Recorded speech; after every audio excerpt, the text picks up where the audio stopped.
sidekick, Christian Cano, partner with Gunn, is coming up next.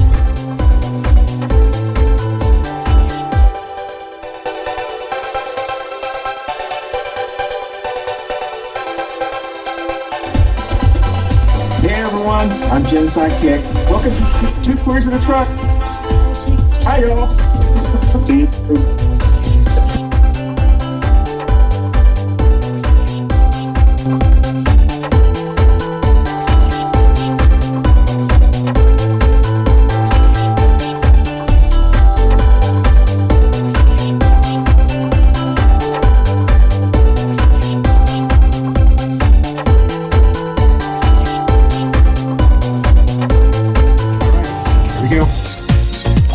Good morning, everybody. This is another edition of Two Queers in a Truck. We got a little dance music moving us into the morning. This is the second Wednesday of March. That'll 8th. Wake you up.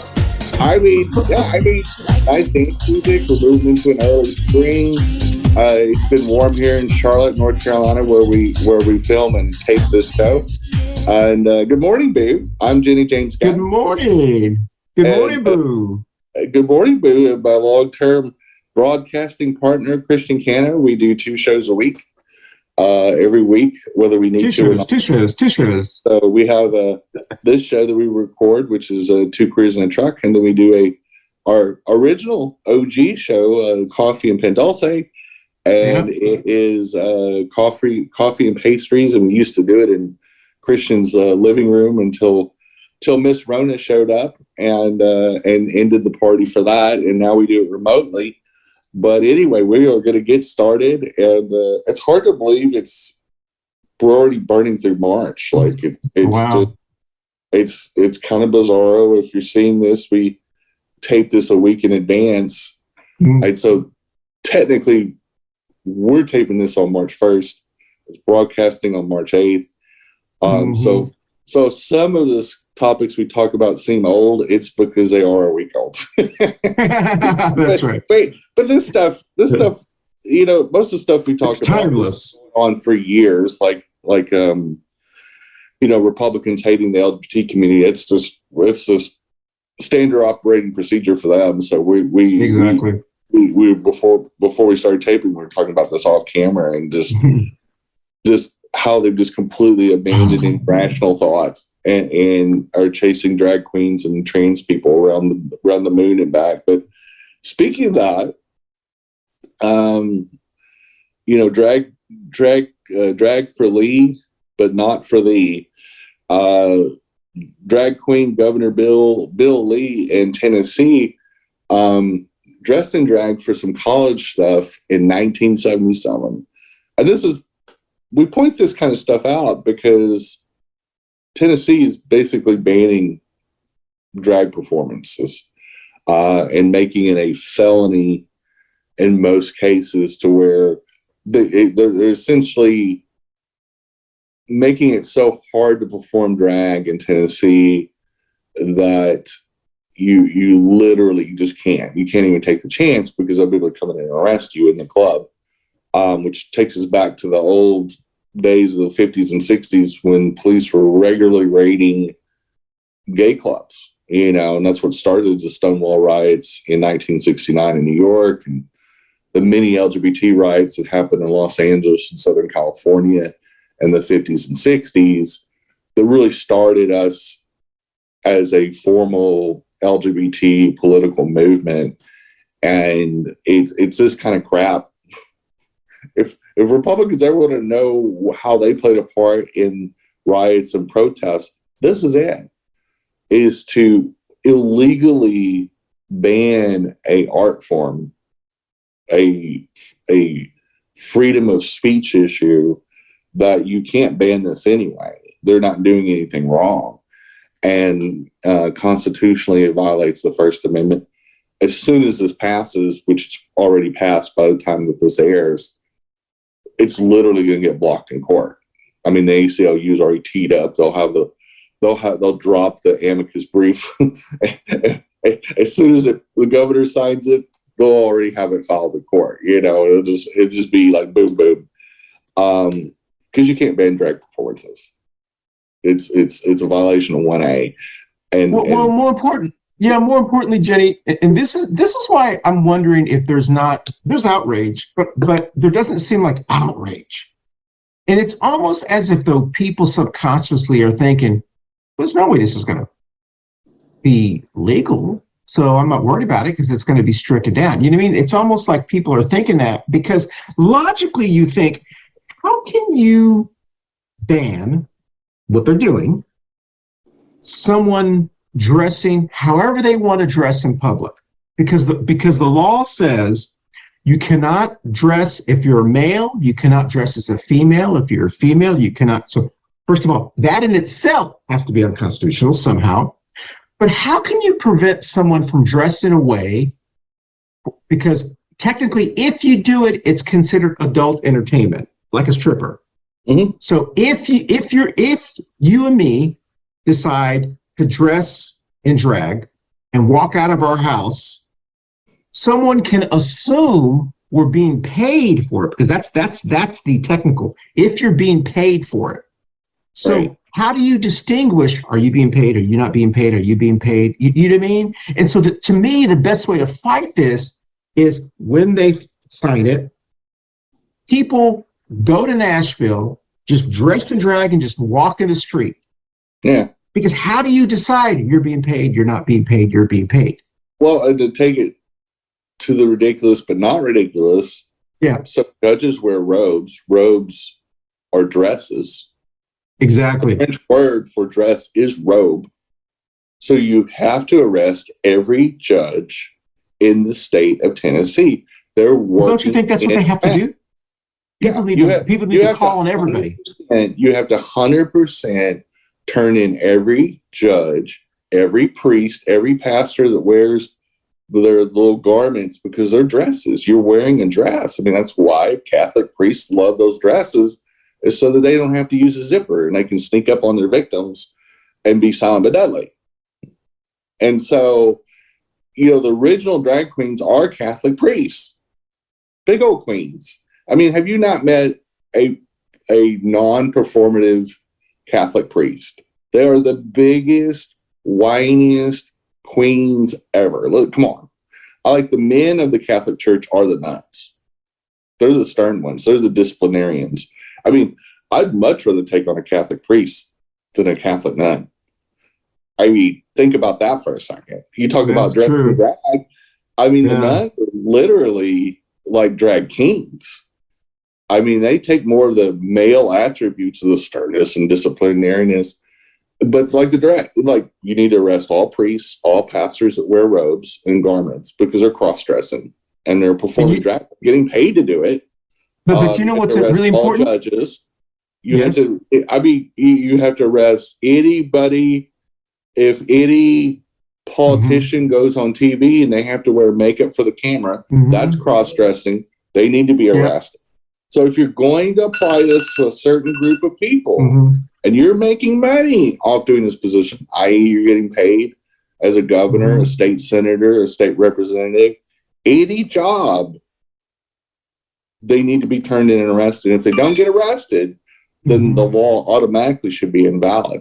And this is the thing. You don't let that go. You because they probably set up some kind of turn-in, email, 800 number, turn in all these. Yeah. How do they report them? I mean, what's the process? If you're in drag, makeup wise, clothing wise, for any profession, and you're getting paid at all to do that position or benefit from it, then you need to go to jail. Yeah.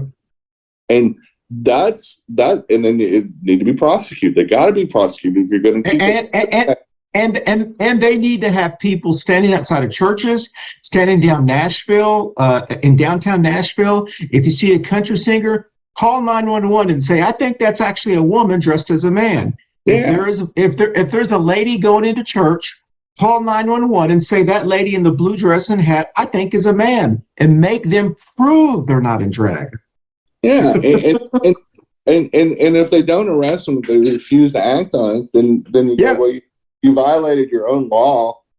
Exactly. And fuck you guys. And I agree.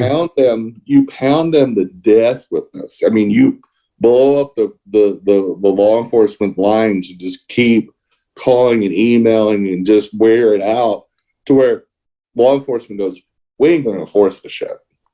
This is stupid. This leave people alone. And it's just like bathroom bills. Law enforcement refuse to enforce these things. And I remember doing the testimony in the Texas Senate, and the chief of the state police. So there's no way I would ever enforce something that's stupid. I'm not in the business of policing bathrooms because somebody has a trans fetish, and it's ridiculous.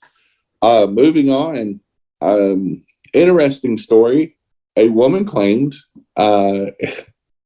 it appeared to mostly be conservative, wacko websites, that the COVID vaccine closed her vagina.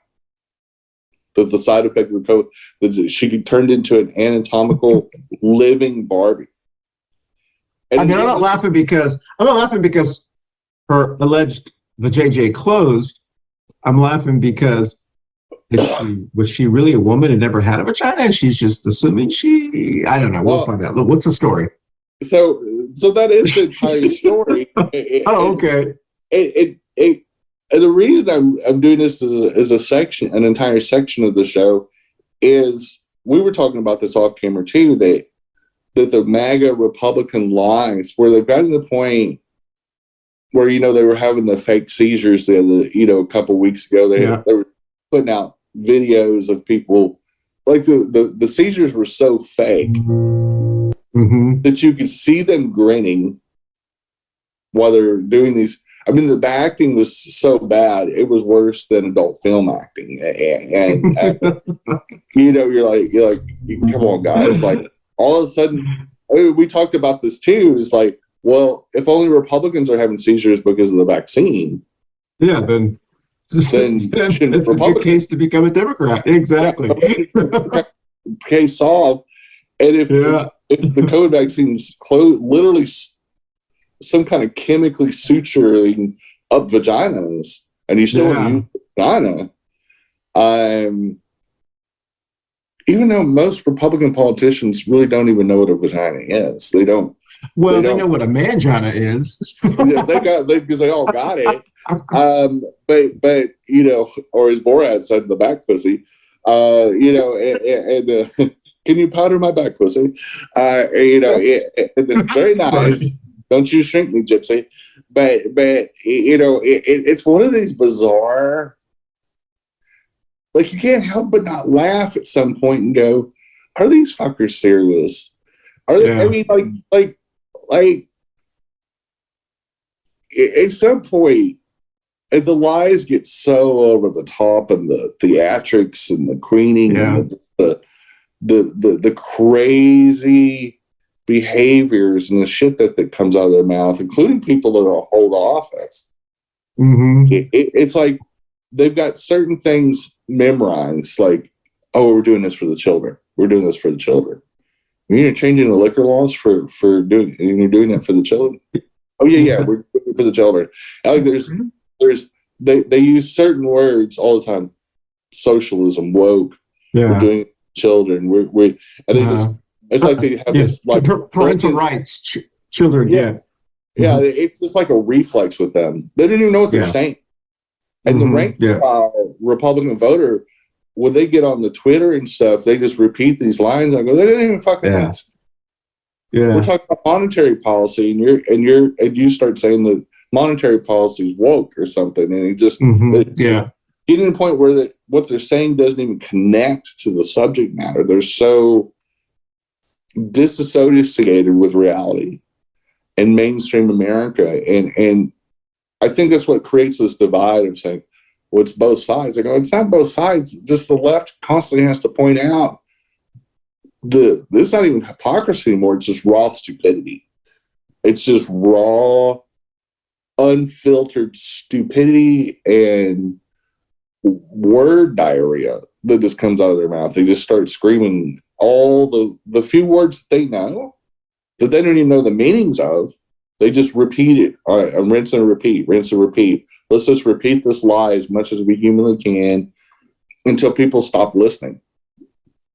And it's gotten that bizarre, and that, you know, and the kind of people that they elect in office now are willing to just be a fucking clown. That's like the requirement. Yeah, I think if you have too high of an IQ, they kick you out of the Republican Party. They're like, holy crap, you're too smart. You're too educated. We can't we can't have you. Our base won't vote for you. They'll think you're an elitist. Yeah, you're too faggoty and pompous. You got to be a Democrat, you know, and Exactly. like, and, you know, we don't want no fancy people that can read. It's they literally memorized the script of the movie Idiocracy and made it policy. And the main theme of Idiocracy is that humankind de-evolved in the 26th century, and everybody's stupid. The Republicans said, I think this is the game plan. We'll be as stupid as humanly possible. But we are up against our first break, and we'll be right back for some more Two Queers in a Truck. Hey, everybody, you can catch us on your favorite audio podcast platform, Spotify, and all Apple Store, the Google machine, and whoever else does podcasts. We're on there. We broke in, and we're staying. So enjoy the Two Queers in a Truck on your favorite audio podcast platform. Thanks for listening or watching. Bye-bye. Happy time. And we are back. But it's like they just double down on stupidity. Topic number 3, a online blogger, progressive, and a really pretty funny person, suggested we need to pass some laws in progressive states to start banning churches because of their danger to children. And you know, with pedophile priests and all this, that the real profession and real business we need to shut down is not drag performance houses and things of that nature, but we actually need to ban the real groomers, which is churches. And they can still practice their religion without churches, but churches really need to catch a ban. And so I'm all for it. I'm ready for churches to go. I personally think that we should be shutting down churches. And if you want to practice your death cult fetish stuff, you can do it at the privacy of your home. You can do it in a park. You can do it in a, you know, wherever you have your Klan rallies at during the week. But honestly, you know, we don't need. I mean, all churches is primarily a business grift anyway. I mean, they don't pay taxes. They don't contribute to a society. They all lobby really, really stupid Republicans to do really stupid things. What purpose does the modern church serve in a technology-driven society? What do you think? Here's a question, Jenny.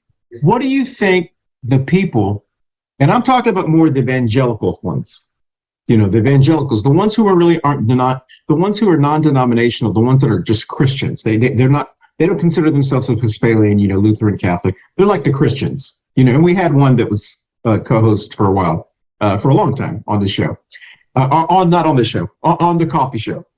And what do you think? And I have some family members that now are evangelical. They're not Christian. I mean, that's what they call themselves. I'm Christian. So what do you think they would be doing if tomorrow churches were wiped out? I mean, wiped out as in though they were no longer in existence. What do you think their new addiction would be? What kind of person, you know, what would they be doing? Playing bingo, Well, I think what would they be doing, do you think? Probably drowning kitty cats and burning ants with I mean, these type of addicts, because that's what they are. I mean, they're addicts that have moved from one addiction to the next addiction. Yeah, well, 100%. Yeah. That's why churches seek out the vulnerable, and they warp them into thinking that there's some kind of Christian warrior, and it's that And that's an old mentality. This goes back to the Holy Roman Empire and fighting the Crusades against the great unwashed of the Middle East, and just another form of racism. And so all of Christianity has this ingrained into the DNA. We're the victims, and we need to lash back out of the world to make sure the evil and the devil does not take over. And they've always had a devil.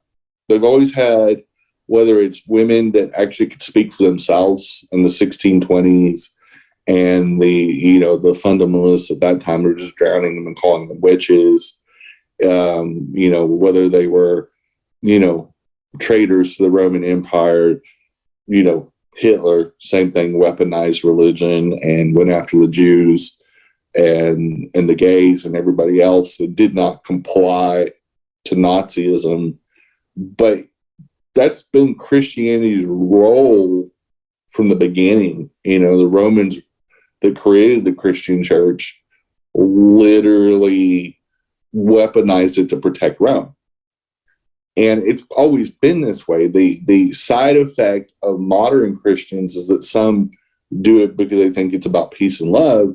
The problem is they're the ones that don't understand Christianity. And I'm not talking about the story of Jesus. I'm talking about the real core theme of Christianity, which is comply or die. And that is, you have to go by the teachings, and you have to go by this. And you is if you don't comply, just like when the Spain came over here and was trying to convert all the indigenous people, is you complied or you died. And there wasn't a choice C. And is it really any different? Everything that I hear from Christianity when it comes to the LGBT community is comply or die.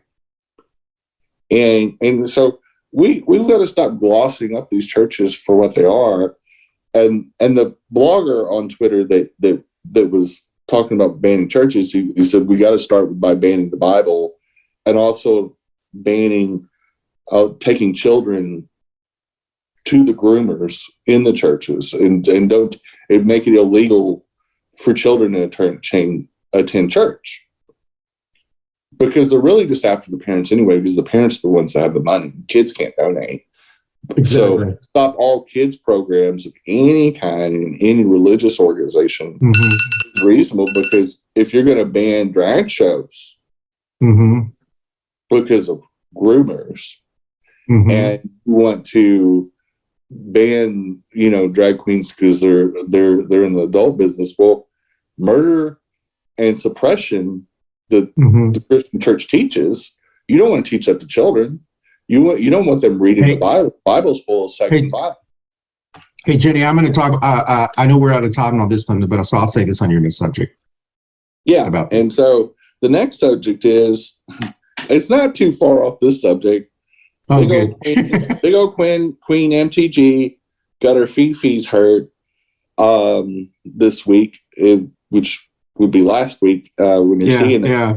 But she was dining. I don't know if she was in Washington, D.C. or in her district, but she got protested. Somebody walked up to her table and was calling her out on her bullshit. And so MTG took to Twitter, like she always does, and played the victim. Oh, I shouldn't be attacked. I should be able to eat in peace. And, this is coming from a person that chased down, at that time, a teenager, the Parkland shooter, anti-gun advocate, chased him down and called him a traitor and all kinds of other things. A 19-year-old about to turn 20 when he was going to Capitol Hill. Same person that stalked, and I mean literally stalked AOC, went into AOC's office and tore up her guest registry. So she stalked AOC so much that AOC had to start locking her door during business hours, because MTG had nothing better to do because she'd been stripped off all the committees. And so she literally had no work to do other than be allowed now And so AOC started filming herself poking her hand through and yelling into AOC's office. There's that little mail slot that every one of the doors have in Congress. She started opening that like a little child. MTG has stalked so many people and screamed at so many people and run her mouth. Somebody actually fed her a shit sandwich back this week, and she lost her mind. She got protested in a restaurant, just like the other day when Tucker got confronted by this big old huge guy at this fish bait country grocery store. I guess Tucker was on some kind of vacation or weekend trip or something like that. And this big old guy just comes up to him and says, "You're a piece of shit. You hurt people. You've killed people. You've lied." And Tucker's just like, all he can do is just sit there wide-eyed, look like he's about to cry. And it's like, "Well, thank you.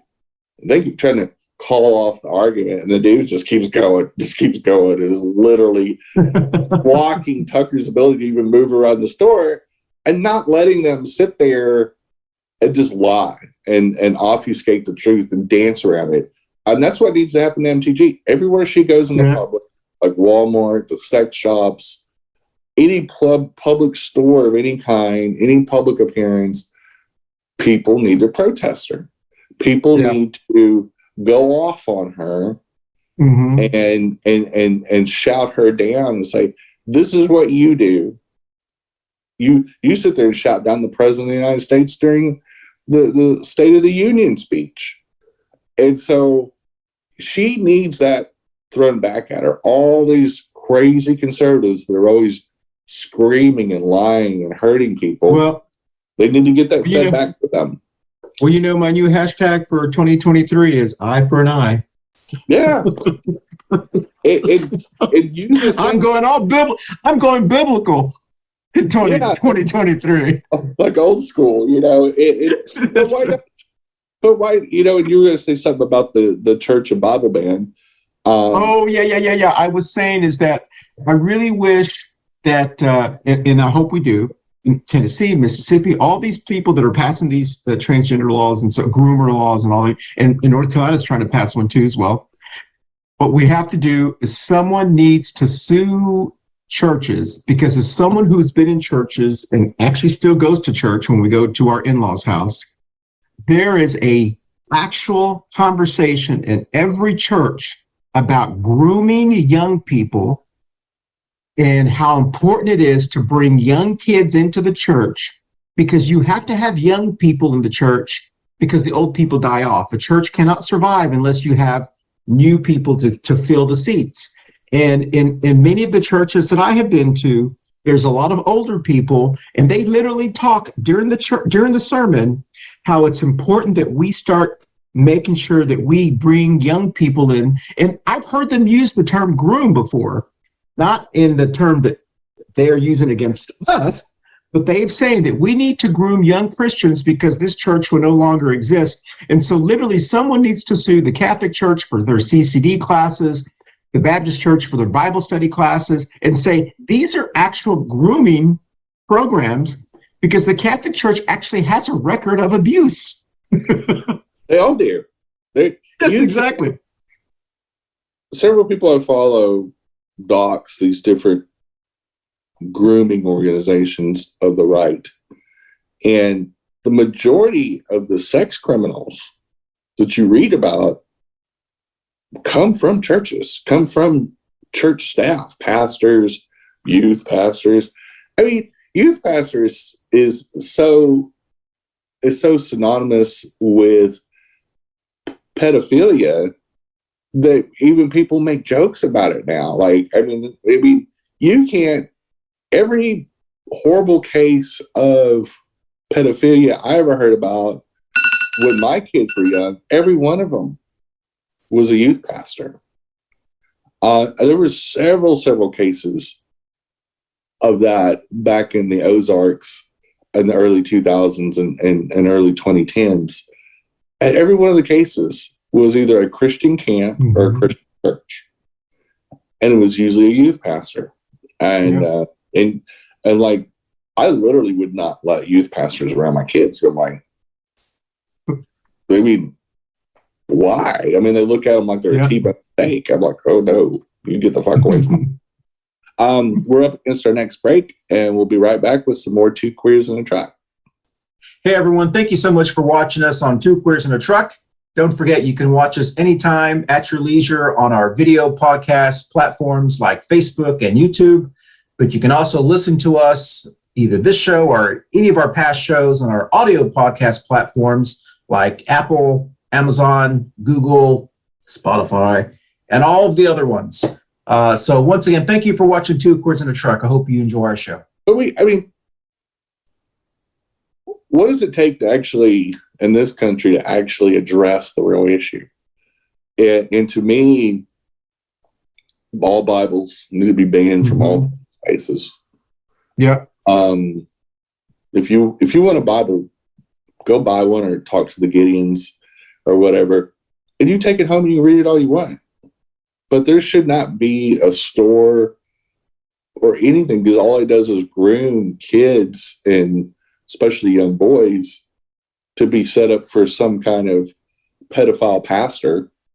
There's thousands upon thousands of cases. When I lived in San Antonio the last time, in the late 90s and early 2000s, the pedophile priest trials were going on. And this was about men that were boys in the 1950s and 60s. So isn't it weird that they're trying to, especially the new crop, because a lot of evangelical and Catholics have become more right-wingish, especially the white ones who've left the Protestant churches, who've joined these big mega Catholic churches, like here in Charlotte at St. Matthew's. And like Dan Bishop, our congressman here, the crazy religious guy, is a Catholic, and he goes to that church. And isn't it weird that they're trying to rewrite history, and they're trying to get us to forget all of the priest stuff that happened when we first moved to Charlotte 10 years ago? They were going through all of that stuff in courts. And now they're acting like, oh, that never happened. The real groomers are the drag queens and the gays. Well, and it's like, hey, let's not forget, y'all were the ones that were all in the news 10 years ago. We weren't. Still are. Exactly, crazy. Still are. Exactly. The pedophile ring and the sex trafficking ring that just got busted by authorities in Dallas, Texas, several of those people were pastors. Of those 50-something adults, almost every one of them were men. Some were coaches, and they were almost all white church-going men, and all conservatives. Every one of them was a registered Republican.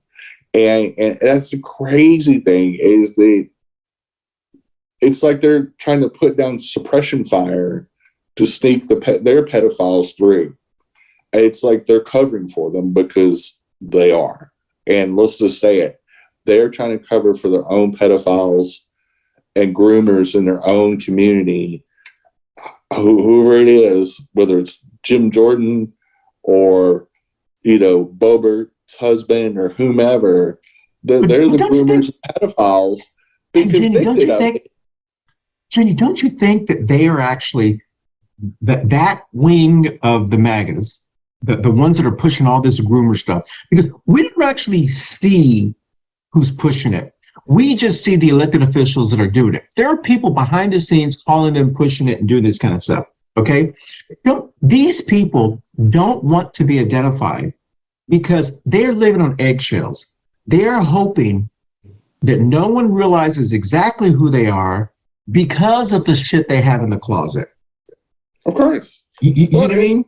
And look at even former Speaker of the House, Dennis Hastert, that's a convicted pedophile that just got convicted about 7 years ago, right before, I think, in fact, he got convicted at the same time Trump won the presidency, and literally sitting people in Congress wrote letters of leniency for this pedophile because he's in their party, and wanted to have leniency against Dennis Hastert. And so what I find really crazy is the party of screaming groomers, when they're their own in-house groomers, their pastors, all the creepazoids that are in that party, they have the audacity to scream this. And this is what we got to keep pointing out. We got to keep reposting all these pedophile priests and cops and all these perverts that are actual perverts, that are actually deviants that have either been arrested or convicted, like Lauren Boebert's husband, that's a sex criminal. He's a sex offender, convicted sex offender. And so the next topic basically was that Trump's former Catholic priest advisor, that's a Catholic priest, literally just got hit with sex misconduct accusations. I saw that. I mean, you can't even make this shit up. It's like, as they're screaming groomer to the top of their lungs, Trump's own advisor is getting busted for this. For grooming. Literally getting busted for doing what the Republican Party is throwing and casting aspersions to LGBT people and drag performers. And it's wild. It's just wild about because they know a certain percentage of all their community, high percentage of conservative white men especially, are going to be committing sex crimes. I mean, was admitted to being a sex criminal on that Billy Bush thing. He literally said, I take what I want. He didn't say, well, I wait for consent before I take. No, I'm rich and I'm powerful. I take what I want. I grab them by the, and it's just, I mean, that's self-admission to being a rapist, to being a sex criminal. And I think it's just bizarre. I'm not shocked. The last oops, I did it again for the Republican Party is the Bannon coins. Steve Bannon, there's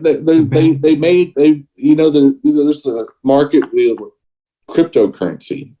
So Steve Bannon had jumped into the cryptocurrency market in 2021. A lot of people didn't make a real big deal of it, and their crypto coins called FJB, which means fuck Joe Biden, is the really? crypto. It's been creative. Out in the market about 18 months, somewhere near. And now it's in trouble. You know, the same guy that had the We Build the Wall scam, created his own coin.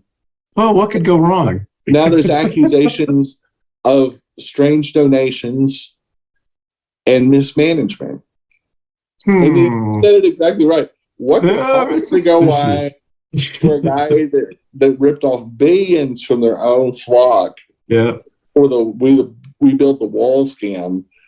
We were wondering what his next scam was. And the media has been pretty quiet on this, at least in 2021. They didn't want to make a big deal of creating this coin.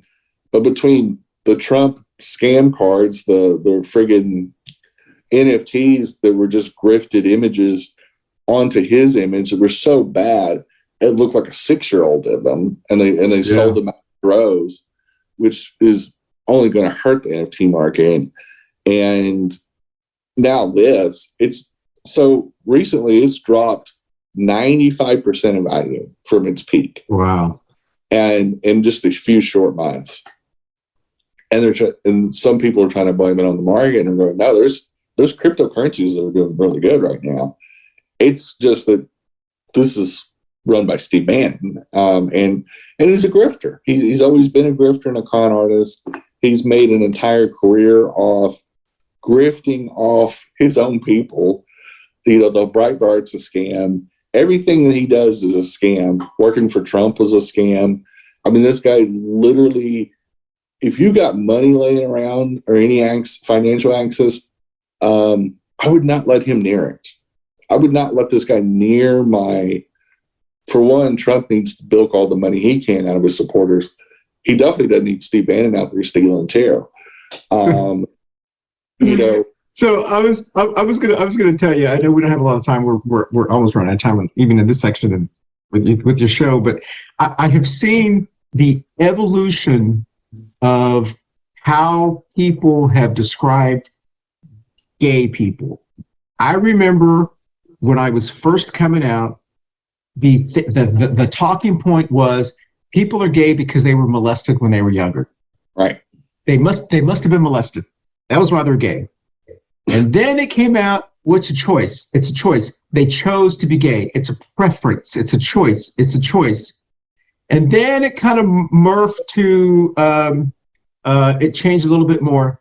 And then after we have survived, and I say we as in those of us who've gone through all this metamorphosis, after we have survived, got married, became successful, and are happy, now it's, well, you're a pedophile.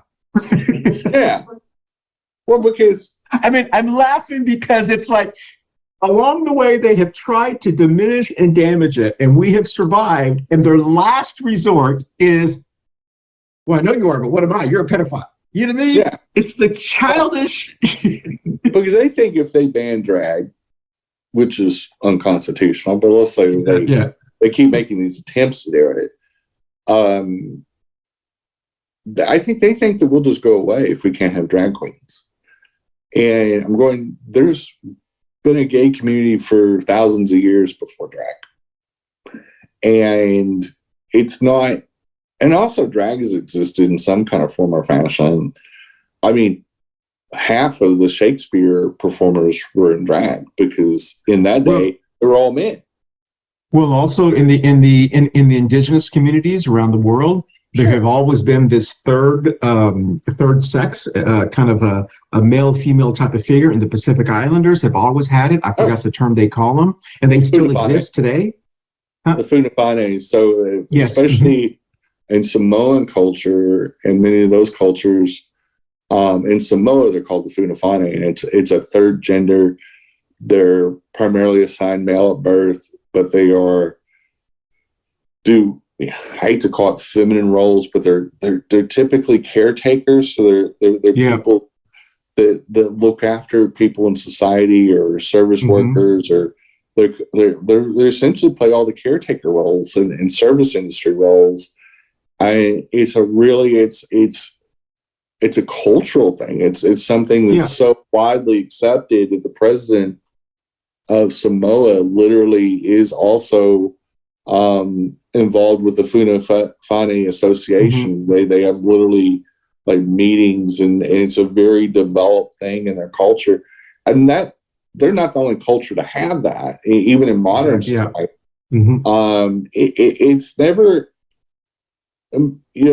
Conservative Americans are the only ones that will make something normal and common illegal.